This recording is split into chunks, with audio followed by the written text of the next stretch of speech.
আমরা তো এত ছোট রাষ্ট্র হওয়ার পরেও লক্ষ লক্ষ রোহিঙ্গাকে জায়গা দিয়েছিলাম, তাই নাই?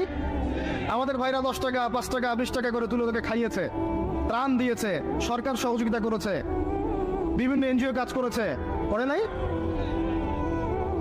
আর তোমরা এত বড় বড় মুসলিম কান্ট্রি আমাদের ভাইদেরকে জায়গা দিতে পারলো না? তোমরা ওদেরকে এই অবরুদ্ধ একটা জায়গায় 22 লক্ষ মানুষকে বোমের খোরা খাওয়ার জন্য ছেড়ে দিলা। আল্লাহ পাক তোমাদেরকে তেল দিয়েছিল, কোন ভাষায় বলবো আমি বুঝতে পারি না। আল্লাহ পাক এদেরকে তেল দিয়েছে, তেল, অয়েল, ব্ল্যাক গোল্ড। সবাই মিলে যদি বয়কট করে দেয়, ওদের একটা যুদ্ধ বিমানও ফ্লাই করবে না ইনশাল্লাহ। তেল ছাড়া কিচ্ছু করতে পারবে না ওরা।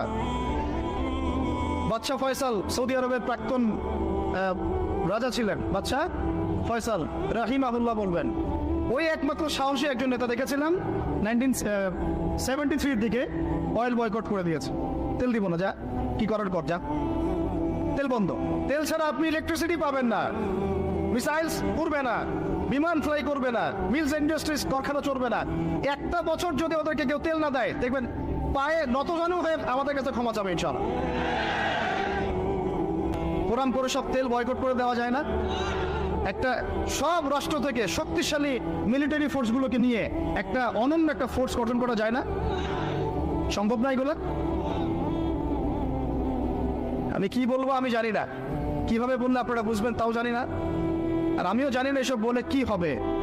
আমি শুধু চাই আপনাদের মধ্যে একটা সচেতনতা তৈরি হোক, যাতে আপনারা আপনাদের পরিবার এবং পরবর্তী প্রজন্মকে বোঝাতে পারেন যা পৃথিবীতে চলছে এগুলো জুলুম। এই জুলুমের অবসান অচিরেই ঘটবে যখন আল মাহদি আসবেন এবং ব্ল্যাক ফ্ল্যাগস, কালো পতাকাধারী বাহিনী বের হবে ইনশাআল্লাহ। যুদ্ধ করতে করতে করতে করতে এরা বাইতুল মুকাদ্দাস পর্যন্ত জয় করবে।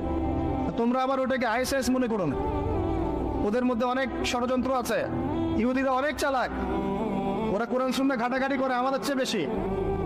কথা বুঝতে পারছেন?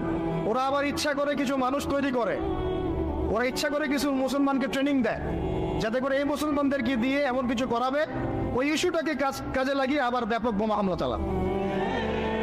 খুব সতর্ক, সাবধান। আসবে, আল্লাহর বাহিনী আসবে, যখন আসবে আপনারা এমনিই বুঝতে পারবেন ইনশাআল্লাহ। ঠিক আছে? আর আমরা আমাদের পরবর্তী প্রজন্মকে বোঝাবো, জানাবো যে ইনশাআল্লাহ অচিরেই সেই বাইতুল মুকাদ্দাস আমাদের হতে যাচ্ছে ইনশাআল্লাহ। বলেন দেখি, এক টেবিলে বসা সম্ভব ছিল না? ফোর্স গঠন করা সম্ভব ছিল না? অয়েল বয়কট করা সম্ভব ছিল না? ওদের সবগুলা পণ্য ঘোষণা দিয়ে বয়কট করা সম্ভব ছিল না? ওদের সব রাষ্ট্রদূতদেরকে বহিষ্কার করা সম্ভব ছিল না? ওদেরকে ডেকে নিয়ে থ্রেট দেওয়া সম্ভব ছিল না? ওদের সাথে দুইটা ভাষায় কথা বলা যায়। এক, শান্তির ভাষা। যদি শান্তির ভাষা চায়, একটাই শর্ত আমাদের। শর্তটা কি? এই পুরো প্যালেস্টাইন জেরুজালেম থেকে তোমরা